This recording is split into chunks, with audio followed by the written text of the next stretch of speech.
Hello animal communicators and welcome to this week's live and free weekly power training, the place to come where I share top tips, hacks and strategies so that you can elevate your work from ordinary to extraordinary. Today I'm in the car on a very rainy day because I'm between meetings in two different places, so I thought I'd just pull over and do it from here. But I want to share with you today a really exciting hack that so many people are benefiting from in my current event that I'm running.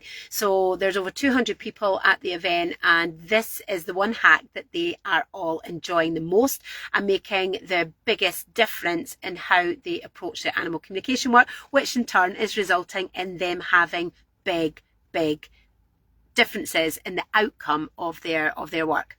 But before I dive into that, for those of you that don't know me, or if you're new to my Facebook group or YouTube channel, wherever you are actually seeing this power training, my name is Sarah Jane LeBlanc and I'm a professional animal communicator, trainer, mentor and coach. And I have been doing this work now for just over 20 years. So it's a long time, a lot of experience that I bring to the table, and I work with complete beginners right the way up to training people at professional practitioner level. And I also work with established animal communicators, helping them hone and perfect their skill and also clear any blockages that are stopping them showing up in their biggest service possible.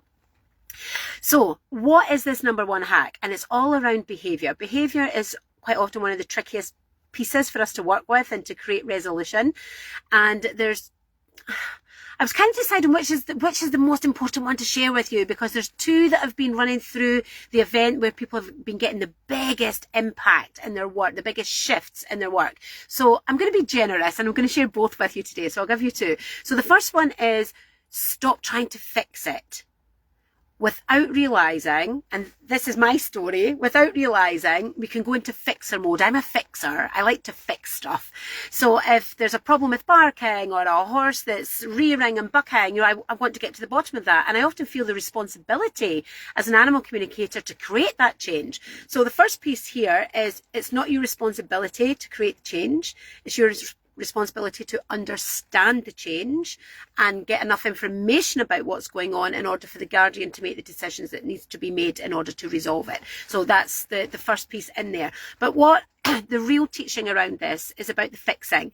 So many of us go into fixer mode. So let me know if that's you. Do you go into fixer mode? Oh, can you do this? Will that make it better? What if we did such and such? How about trying? That's you in fixer mode. You want to come out of fixer mode and you want to listen. You want to really be listening twice as much as you speak and let the animal tell you what's going on for them. So you're not trying to fix it for them. You are working really hard to understand what is going on for them. So that shift alone has had such a massive impact in the event this week, where people are really seeing how their work has become elevated just by taking that slightly different approach, but very powerful, simple, but powerful approach to their communications with the animals. The second hack that I want to share with you that is having equally as big traction with people that have been applying this over the last week is when we do not judge. Now, you might throw your hands up in horror and go, judge? Why would I judge? I love animals. I want to help the animals. I want to be the voice for the animals. I want to help heal and help transform and help all in different ways that I can. Why would I judge? I don't judge them. I love them. But here's the thing. We can judge so easily without even realising. When we're listening to the guardian, you'll go on about, oh, this horse is so dangerous. He rears all the time and he bucks and he throws the rider and I can't keep him if he's going to carry on like this. Or you might be listening to the guardian that's telling you about the dog whose barking is just ridiculous and is nearly having them thrown out of their apartment, or the dog that bites and it's now past that point where you can excuse the behaviour and it's a real problem and the dog's going to be put to sleep. So when you've got all of that and you're listening to all of that from the guardian, you're going in already armed up. You're tooled up with all the things that are wrong with that animal, all the frustrations that animal causes.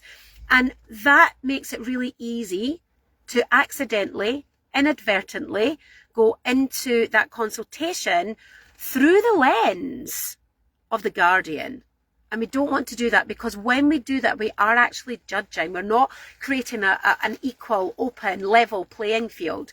The Guardian story is only half of the story. So we want to listen to the Guardian, empathise and give support where we can, but we want to go into the actual communication from a neutral place, where we are really open to listening to the animals. We just drop into our heart and we ask the animal what's going on for them, and we hear it from the animal's perspective, without the frustration and the anger and the worry that we can often bring in from the Guardian, and then bring in that judgment without even realising it, that we're doing it. A lot of this happens on the energetic level. You might not realise you're doing it, but the animals will feel that on an energetic level. I see it all the time in students' work, and also established practitioners' work as well, when I'm reviewing their work with them too. So that's the second piece. Stay out of judgment. Always go in with a neutral lens, regardless how dangerous the situation is, how worrying the situation is. Go in from that neutral standpoint. But here's what's going on right now. I've been running this event for the last week or so, just over a week, nearly 2 weeks, and we've been doing mindset work. We've been doing animal communication hacks every day last week. We've done about more than 20 different ways to elevate your work from ordinary to extraordinary, and I am just blown away, completely blown away with the impact that people are having by applying these techniques and strategies. And they're just small hacks, but here's the really important thing to know. They're a tiny, tiny slice of a much bigger pie. Just imagine if you could access the bigger pie, what difference you could make. And the doors to my program are open right now. And if you want to be making your biggest difference, and you're ready for your next step in animal communication, and you want to elevate your work from ordinary to extraordinary, then you want to hop on a call with me where we can have that conversation, see what your big vision is, help you get clear on what you need, and then decide what the best strategy is for you. It might be my program, it might be something else, but we can have that conversation, and I can help you move from where you are to where you want to get to. And here's the magical part. This is about turning your animal communication dreams into your real lived reality. That's all I want for you. So if you're ready for that step, either click the link above, which is not there right yet. I'll need to do that when I get back to the office, or type book me in the comments below, and I will reach out to you, and we'll get a time scheduled where we can have a chat about how you want to show up as an animal communicator, where you want to do this vital work, and how you want to be better, where you want to be better. And I'll work with you in finding a plan that will help you move from where you are to where you want to get to. So book that call, and we'll get on a conversation, and we'll see where it takes us.